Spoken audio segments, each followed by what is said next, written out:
สบายดีพี่น้องFCทุกท่านที่ให้เกียรติติดตามรับชมส่องบ่าวอินตองสายน้ำเทินพี่น้องมาถ่ายภาพมันต้นพี่น้องเบิ่งเสียหญ้ามันต้นหลังจากพักผ่อนจากการเอาหญ้าออกจากมันต้นแล้วก็ไปเลาะเบิ่งกันพี่น้องมีเมียเชียเอาเสาเมื่อยถ่ายคลิปเสียก่อนไปเบิ่งก่อนประมาณนี้มันก็ได้น้องเขาปลูกเดือน5 เดือน 6แม่นเดือน 6ตัวนี้เป็นเดือน 6ปลูกมันสำปะหลังบอนงามก็งามพี่น้องบอนบ่งามก็อันเด้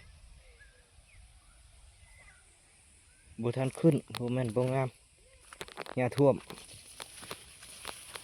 ไปเลาะเบิ่งก่อน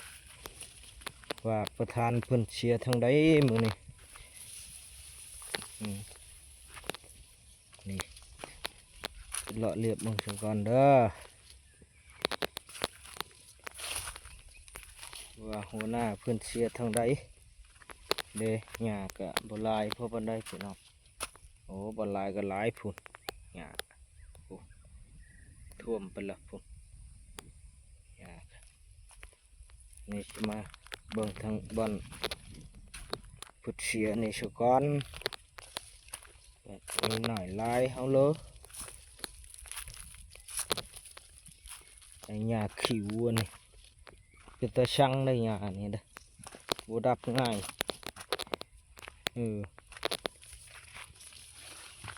ปะแล้วก็ป่องขึ้นอย่างเก่าหญ้าพี่บ่านี่พี่น้องนี่หญ้านี่เด้อเห็นบ่นี่อันนี้ตัวการนี่นี่ตัวการอันนี้เสียวางหนึ่งนี่ขึ้นมาอย่างเก่าเนี่ยเห็นบ่นี่ท่วมมันต้นโอ้หญ้าพี่บ่านี่ตัวนี้ก็ขนาดได้นี่ก็ดิเพื่อนนี่ก็โอ้ดับยากเพื่อนมี3 ชนิดนะอยู่นี่มอนี่ก็ชมควรนี่ถ้าว่าฝนตกจะละคืนย่างเก้าอันนี้นี่ท่วมหมดเลยโอ้โถอันตรายบ่ถอนเพื่อนเบิ่งดูถอดทางหาดเด้นี่ลองเบิ่งพี่น้องนี่แหละต้องได้ถอนทิ่มลงขุมนี่เนาะป่องยางเก่าดอกเพื่อนนี่บ่ดับง่ายดอกจ่อยมัน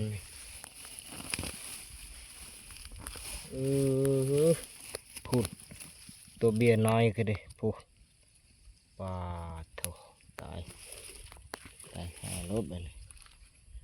พี่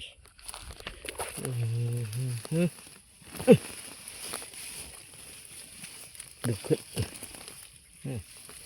กกมันจนจ่อยเห็ดเวียเพิ่นชกัน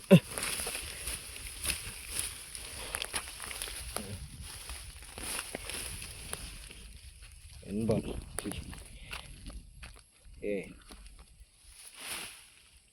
ปะนี่บ่เกิน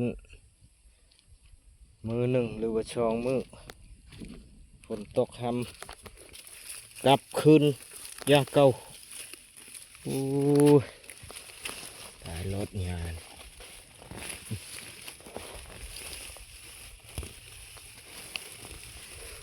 ผู้ใช้ยาฉีดนี่ก็ได้เพื่อนฟังเชียงเพ่งแล้วก็มีเป็นยุ่มแต่ว่าแค่ขยายไว้ตัวนี้รวดเร็วบุดหนึ่งขยายออกไว้ขนาดเลยได้เพื่อนนี่ได้พี่น้องเอ้ยบอกน้ำไหมก่อนต้องเดี๋ยวน้ำไหมโอ้ยกกมันตำ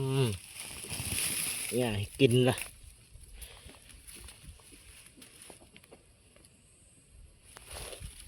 หาบอนวางก่อน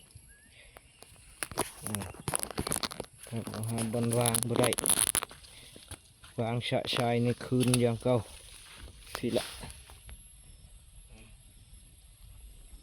ผมอย่างเก่าวางชะชายบ่ได้เพื่อนต้องได้มีบ่อนเก็บเมียน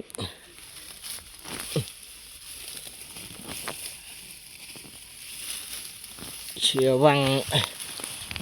เดือนห้านี่นึงนะนี่เดือนห้าเดือนหกนี่ตัวนี้แห้งฮึก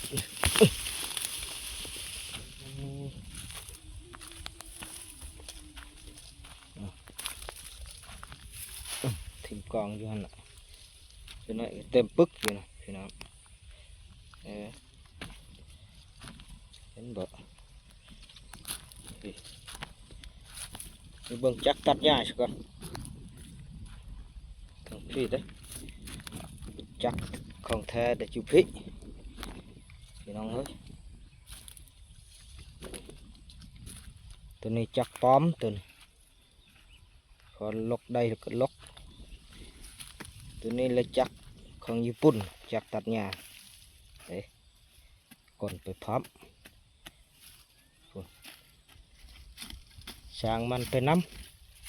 ำอันนี้เพื่อนมีหญ้าเสียหญ้าเข้าพร้อมผุดนี่นะเอาคนละถ่ายคลิปเบิ่งเพื่อนเสียหญ้าสักก้อนพอลกได้ก็ลกไปพี่น้องช่วยกันอันเด้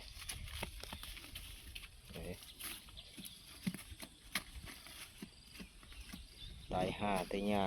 คิวหญ้าเม่นนั่นนี่ปอฝึกขนาดอยู่ทางนี้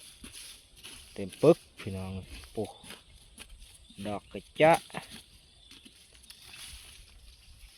เสียมาบ่ฮอด3 มื้อพื้นคือเก่าโอ้ตายอันตรายบ่อยากเว้าเลยเรื่องหญ้าห่านี่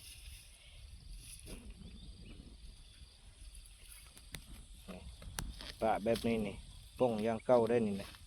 ฝนตกมาเมื่อแรงนี่ก็คืนอีกแล้วนี่พี่น้องบ่ได้ตายง่ายๆได้นี่นะหมอนี่ก็เอาสมควรนี่หมอนี่ก็นี่อันนี้ก็คืนอย่างเก่าได้นี่ได้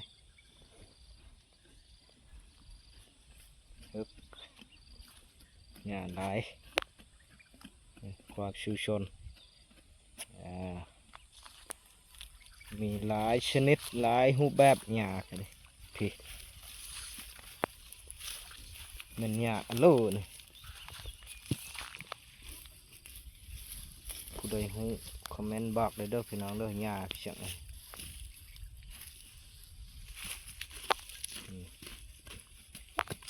เบิ่งเอาหญ้าเสียงถ้าผู้ใดฮู้คอมเมนต์บอกนะหญ้านี่ก็ปลาโทษตายยากตายชาขนาดพี่น้อง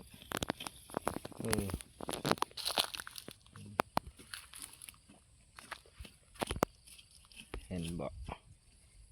แต่หญ้าท่วมโอ้คลิปนี้ก็ประมาณนี้เด้อพี่น้องเด้อฝากติดตามช่องบ่าวอินตองสายน้ำเทินพอเป็นกำลังใจ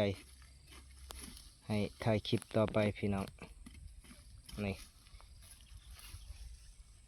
วิธีชนบทบ้านนอกเขาต้องได้เสียหญ้าเสียค่าบ่ได้นั่งห้องแอร์ดอกพี่น้องนั่งห้องหญ้ามันต้นเด้อพี่น้องเด้อ